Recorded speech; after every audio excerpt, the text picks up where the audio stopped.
Welcome, everyone. I'm Paul Herman with CCLI. Today I get to talk to Eddie DeGarmo, former president of Capital Christian Music Publishing, founder of Forefront Records, keyboardist for DeGarmo and Key Band, and now most recently an author. Eddie, so good to have you here. Great to be here, Paul. Thank you. So let's talk about your book, Rebel for God. You brought a copy. It's really your life in the Christian music industry.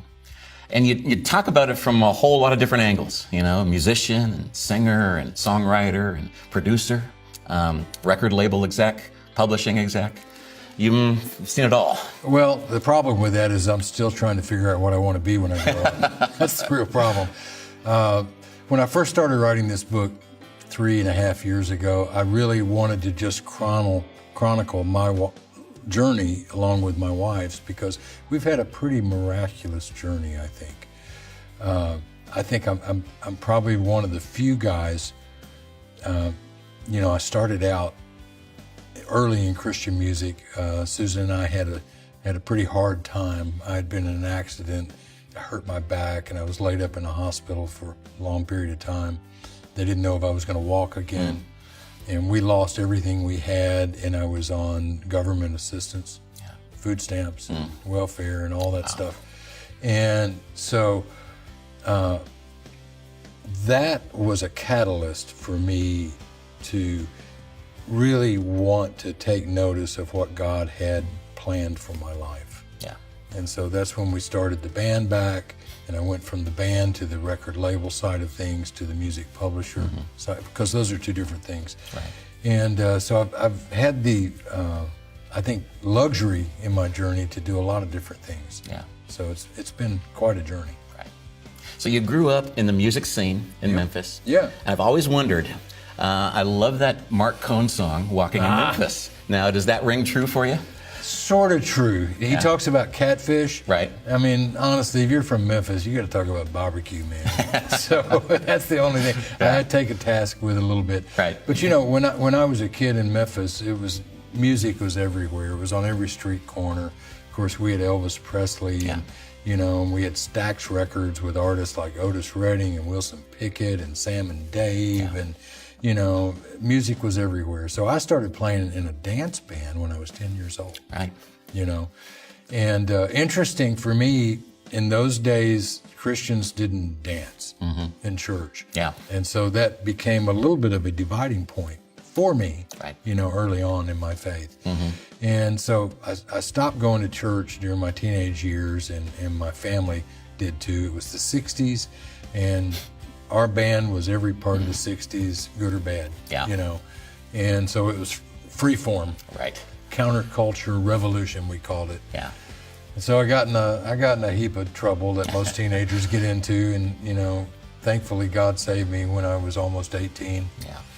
And my trek into Christian music was truly a Forrest Gump, meaning I didn't know what I was doing. I didn't try to do it necessarily. It was just the Lord had saved me. I went back to school the next day, told my friend since the first grade, Dana Key, about it. He came to Christ. And over the course of the next few months, we just started writing songs that reflected our faith. Yeah. Didn't know anything about the Christian music industry, never realized that that anybody could ever make a living, playing Christian music.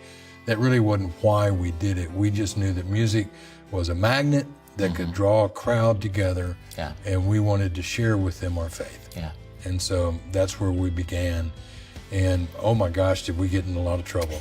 Well, we tried doing that in clubs and bars at first, and I figured out early on, you got to be a real man if you're going to talk about Jesus standing on a nightclub stage. Yeah, right. And, I've had many artists come to me through the years and say, well, we feel like that's where we want to be. And I said, I don't argue with that point, but sometimes I think if you're looking to share the gospel, you might do better on a bar stool sitting next to somebody than you would from a platform. That's just my feeling, having done it. Right. And so then we tried something that we thought made sense, and it was 1972, is we tried playing Christian rock music in churches. Right. And that was even worse. I was going to ask you about that. Oh my gosh. Eddie, I was amazed at the scrutiny and the criticism that you got pretty much all the way through. Well, there was a time where I guess I was probably hurt by some of that, and felt very misunderstood and all that sort of thing. And then as time went on, I think I got fairly thick-skinned about all that, because I felt like that we had been called to be subcultural missionaries, if you were. Yeah. That's the way we viewed ourselves, and felt like that it was important to take the message of Christ to places that other people at that time weren't necessarily doing the same way. A lot of people do that now. And so the criticism, however, became a very positive thing, because maybe it's kind of like driving down the freeway and seeing a wreck on the side of the road. You can't help but notice, Right. And so all the newspaper guys and radio guys and media guys wanted to talk about it.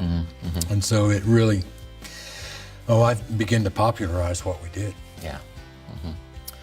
I also love the detail that you shared about your conversion, and the epiphanies that surrounded that. Can you talk a little bit about that? Well, sure I can.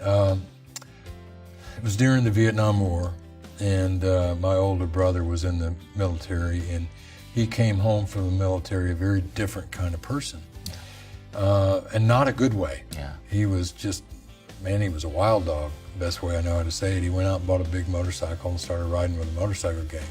And we just kind of came from normal, middle-class America, and so that wasn't our particular tribe, if you will. Yeah. And I was concerned about him, but at the same time I was concerned about him, I was like living in my own dark reality of playing in rock bands and doing all that sort of thing.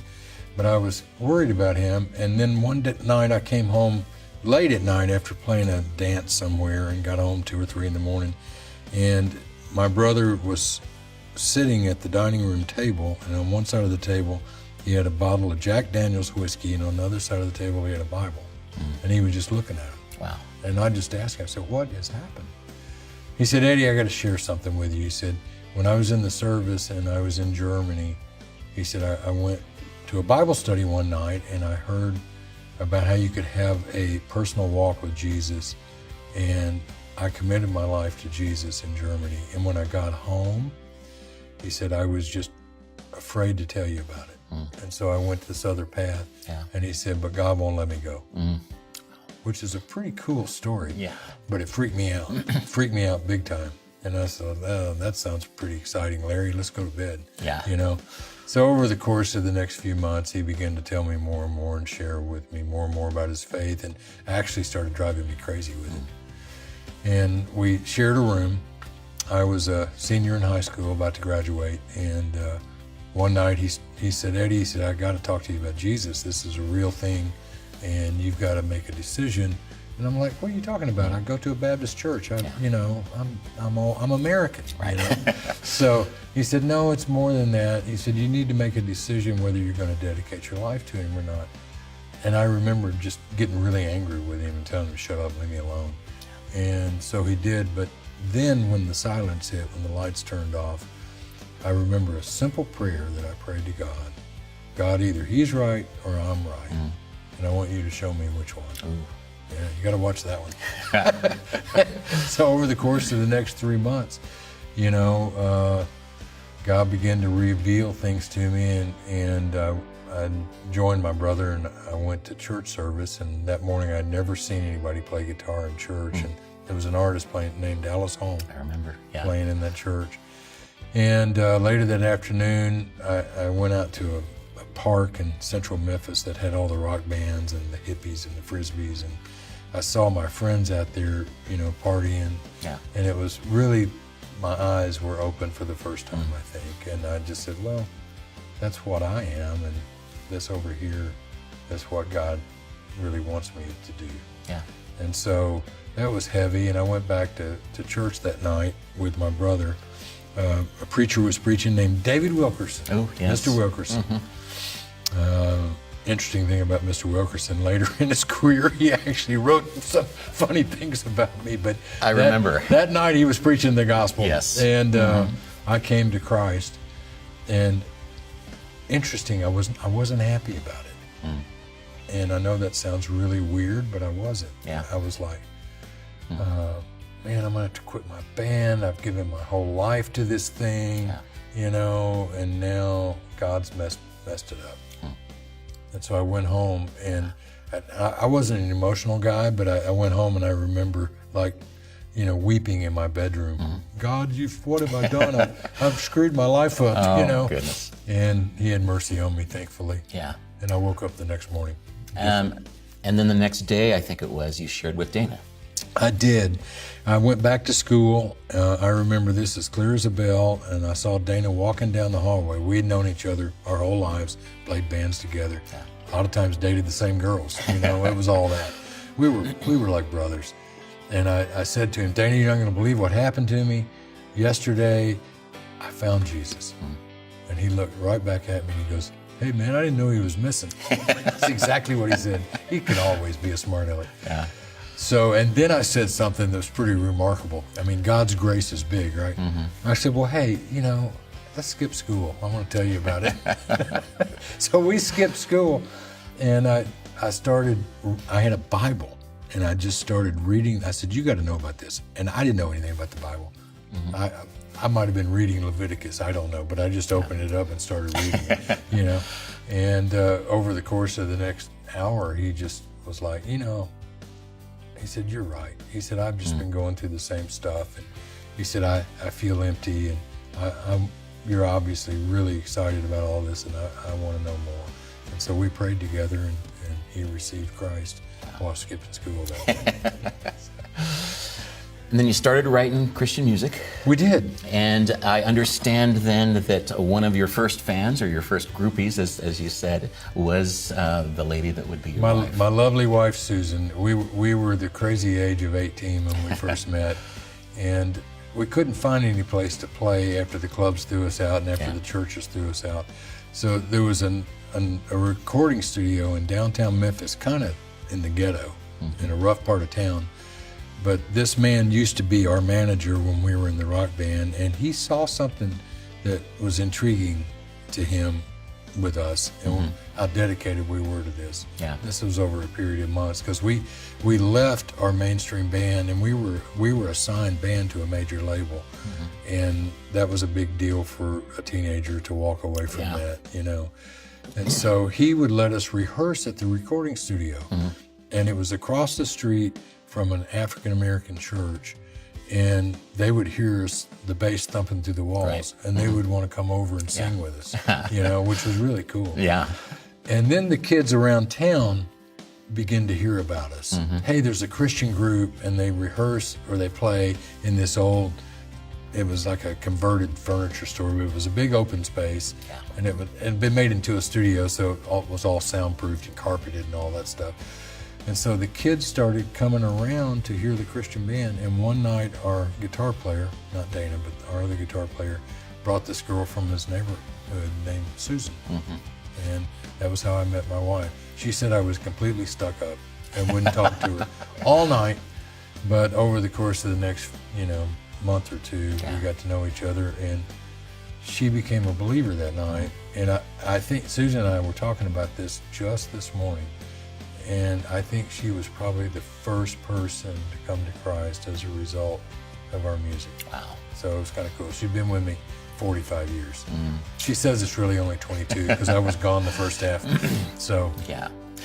With how hard it was, though, I mean, through all of those years, I'm sure you must have had some conversations of, man, is this worth it? Of course. Yeah. Of course. And I remember telling her dad, he asked me when we went and sat and told him we were going to get married. He said, well, how are you going to support my daughter? You know, good question, right? The dad talk. Yeah, the dad talk. And I'm like, I'm going to play in a Jesus rock band. And I remember it was like all the air left the room, you know, and he just looked back at me and he goes, what's that? You know? And so we were off on this mission together, and Susan, I owe her a lot because, you know, without her support, especially, you know, we started having children pretty quickly after we were married. Susan says it was like 9 months and 15 minutes. You know, it might have been more like 9 months and 5 minutes. I don't know. But it was quick. Yeah. Right? And so when we started DeGarmo and Key with Pat Boone signing us and Mike Curb signing us to their label, we had 2 little girls. One that was a newborn and one that was 2.5. So we got down and prayed about, God, what should we do with this? We have to support our family, but at the same time, we know we're supposed to do this. Right. And we came up with I think kind of an important thing. We said, for our number was 4 years. We're going to give this 4 years, and whatever it takes, if I have to paint houses in the middle of the night, if I have to mow lawns, if you have to do babysitting or whatever it takes, let's give it everything we got for 4 years. And at the end of 4 years, we'll take another look at it. And it took just about every second of it. Wow. Before we were able to eke out enough to get off of all of the government stuff because I had the back injury and all that stuff. Yes. So, but God had a plan. Right. Worked out. I also love all of the insight that you wrote about concerning your relationship with Dana. Oh my gosh. There's a lot to tell. Well, we were, Dana and I, funny story is that in our rock bands growing up, neither one of us ever sang. We always had other people that did the singing. Yeah. And the only time that we started singing was when we first became Christians because we couldn't find another singer. Right. And so somebody had to sing. Yeah. So he started singing. And, he's going to be laughing from heaven when he hears this. Okay, Dana, finally, you're a better singer than me. But I'm okay. But, we had opposing gifts in a way. He really was more of the pastoral mind, and I was more of the business mind. Yeah. Both of us were creative. We both contributed to the songs, and we wrote all of our songs together. Either all together, or one of us would bring the other one a big chunk of it, and the other one finish. So we were both on the creative side, both produced our records. I was always the guy that was trying to figure out how to buy another tank of gas to get to the next town. Right. I was the guy that went to him, and said, I think the rock bands sell T-shirts. Can't we sell a T-shirt? And he was the guy that said, we can't sell a T-shirt with our name on it. That's like totally carnal. We can't do that. And I'm like, I don't know. Let's print some up and see what happens. Right. And so, maybe I'm the lesser, but I was always that guy, and maybe that's what lent me into going into the record business and to working with artists and songwriters and all that sort of thing. Yeah. Because he, after we retired in '94, he did what was totally normal for him, as he pastored a church, because that's what he felt like that God had called him to be. Yeah. So. You also wrote in the book a lot about the toll that the business takes on relationships. And, I thought that was powerful. Well, some of that stuff's difficult to write about because when you form businesses, everybody has a different version of what their expectations are. And I've always been a guy that of all the businesses that I've formed or ran or managed for somebody, I always want somebody better than me that I'm a partner with, and when I managed Capitol and I had all those employees, their publishing business, I always felt like that if other people weren't having conversations with my staff about, hey, you should come work with me, that maybe I didn't have the right people, ones, And so that never intimidated me. And so when I started Forefront, I had some very, very influential people help me start it. And, over a period of time, you get a different feel for what someone wants or they expect. And it can create tensions. Right.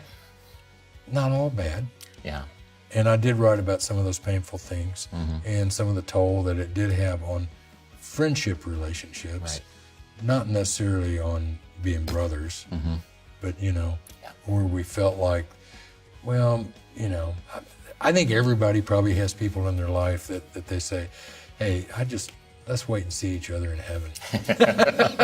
I think we all have those. Yes, I know what you're saying. Yeah. About halfway through the book, you asked an interesting question.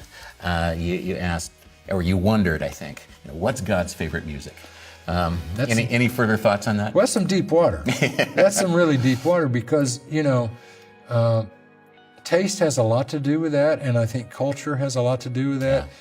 There's the Western scale is what's very popular in the world today, but it's not always been that way. I mean, there is an Eastern scale, and there's an Indian scale, and there's, and some of those scales are not pleasing to our ear because of what we were raised on, but they are pleasing to those other ears. Yeah. And then, you have many of the masters that created instrumental music, and I've heard people say, well, if the words don't glorify God, it can't be any good. And that's kind of a loaded question a little bit, or a thought. But then what do you do with instrumental music?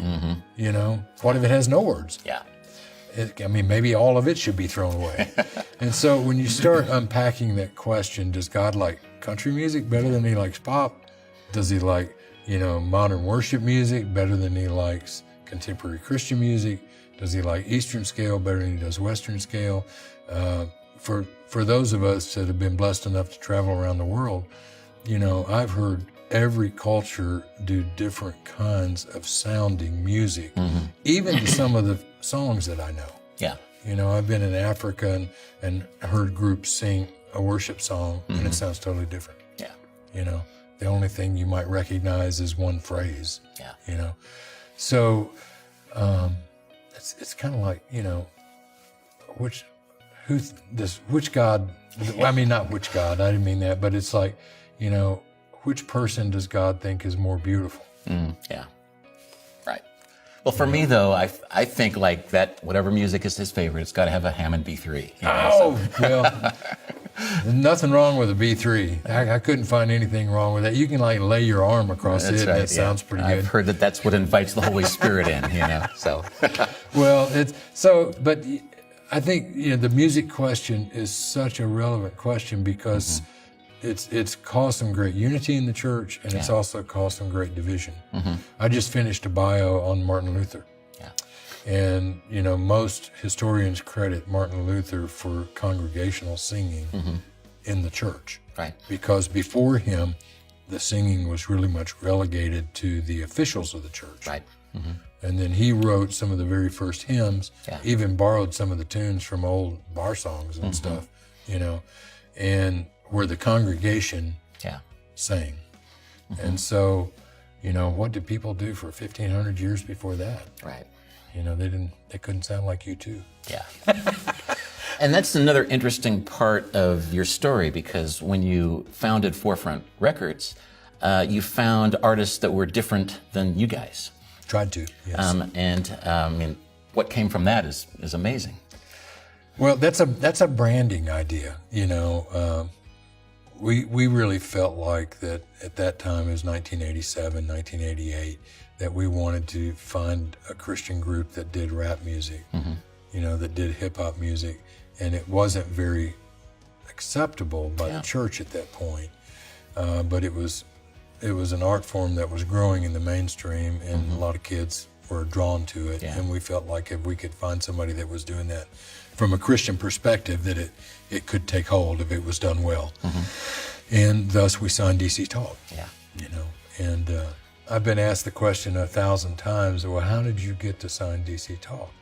And the answer is pretty simple, because nobody else would.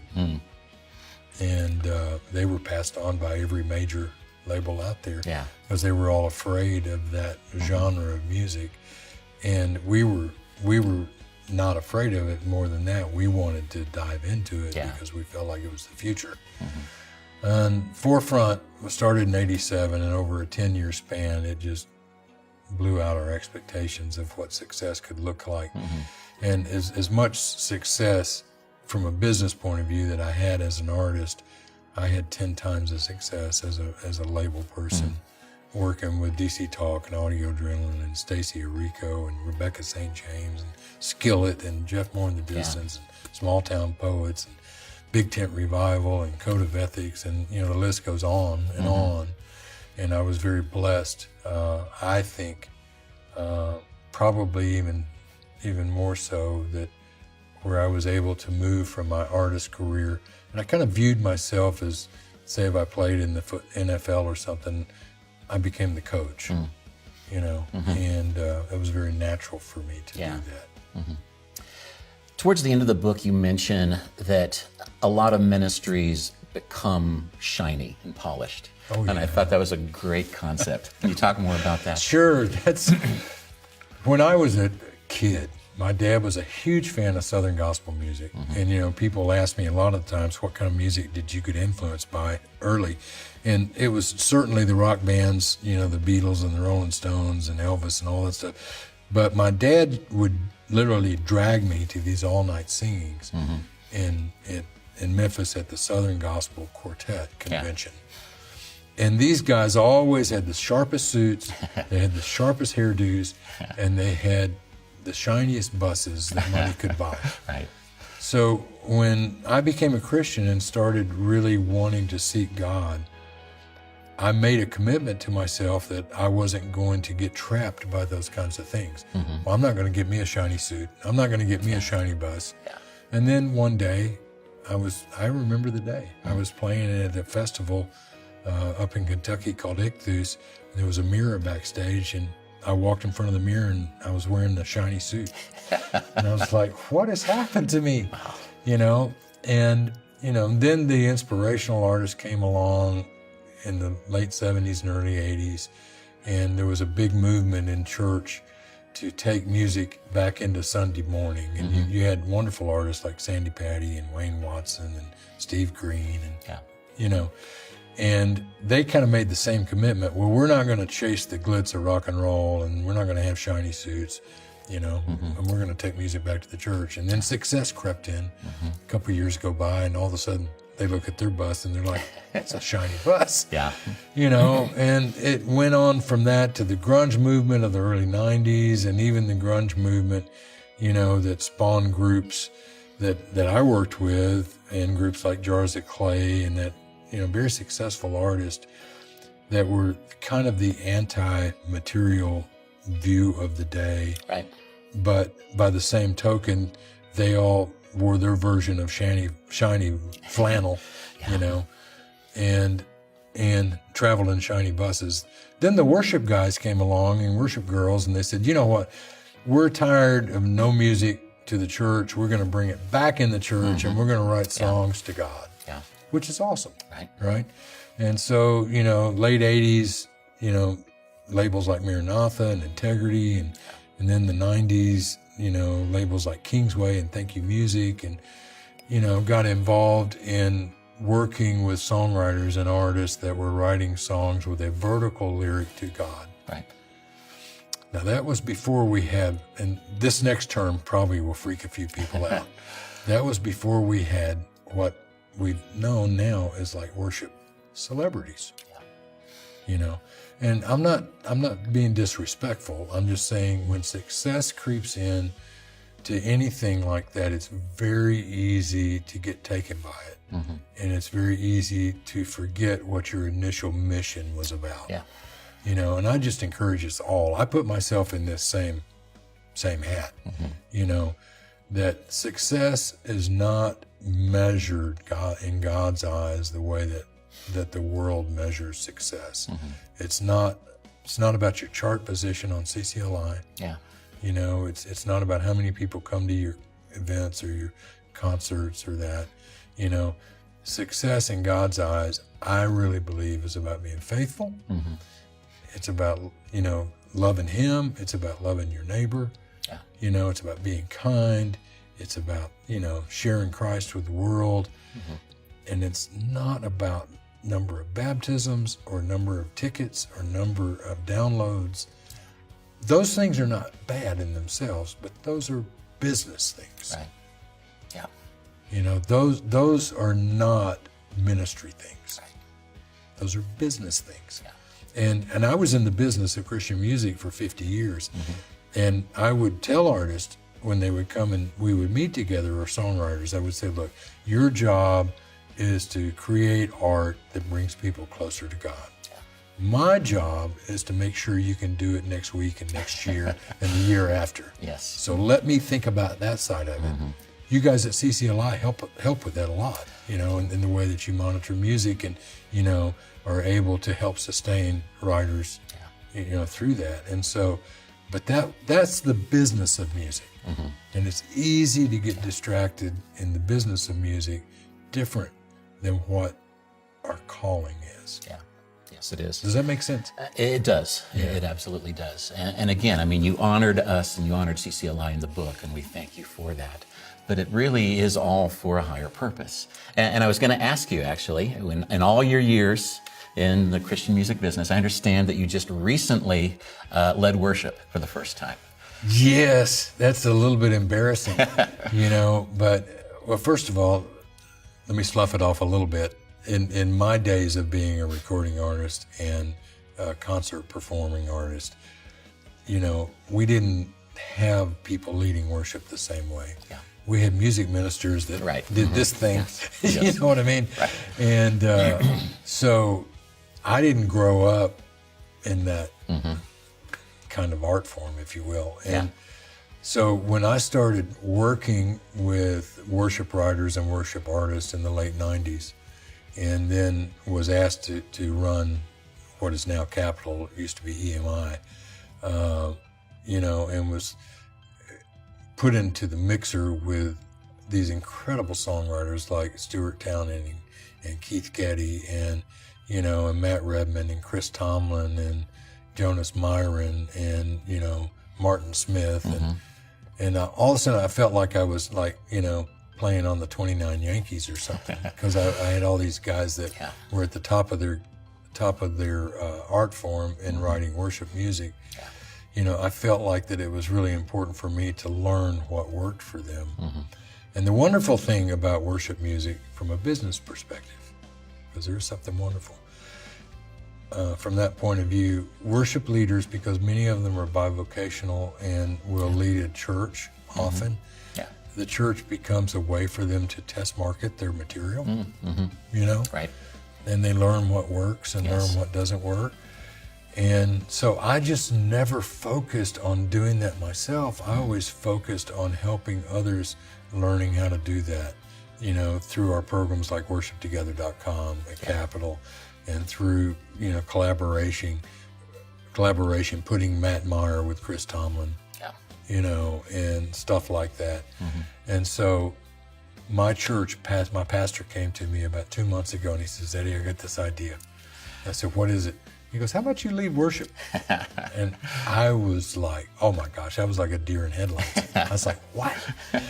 He said, yeah. He said, how about, he said, I'd like for you to lead worship. You need to lead worship. And I said, Pastor, I've never done that. And he said to me almost the same words that Bill Hearn said to me when he hired me to be president of EMI Christian Music Publishing. And we were talking about worship music. And I said, well, Bill, I don't know a lot about worship music. And he said, you'll do fine. And my pastor said to me, you'll do fine. And so I took it seriously.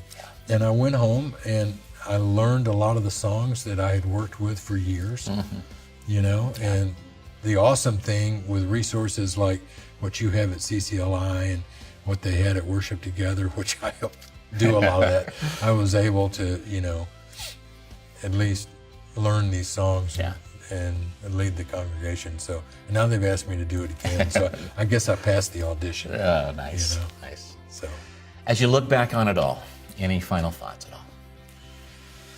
Well, I just encourage, from a creative perspective, I encourage people to if they feel drawn to be in the music or in the visual arts or whatever, use your gift to serve the Lord, and that can mean a lot of different things. It doesn't mean that you always have to paint pictures of Jesus on the cross. That's a good picture, right? But we live in a big world. Yeah. And if you're a musical artist, if you write Christian music, you have a wealth of information to draw on with the Bible. It's just do things that draw people closer to Christ, then push them away. Yeah. And it can literally be a song about a boy falling in love with a girl. I mean, it really can be. Yeah. Those things are biblical too. Yes. Right? Indeed. So, let's use our art not to push people away from the gospel. Let's draw them close. And the other thing I would say, because I think this is important as a creative person, don't use money as an end game to do what you're called to do. Because sometimes your calling will have success in the world's eyes, and then sometimes success comes differently. There's been a lot of great missionaries that have never had, a pillow to put their head on, that have been some of the most successful people on the planet. And I've known people that could, stack a skyscraper full of money that are the unhappiest people on the planet. So, wow. Eddie, this has been wonderful. Thank you for sharing with us. And thank you for writing the book. Excited that your story is going to get out there. So, appreciate it all. Thank you for watching. Take care.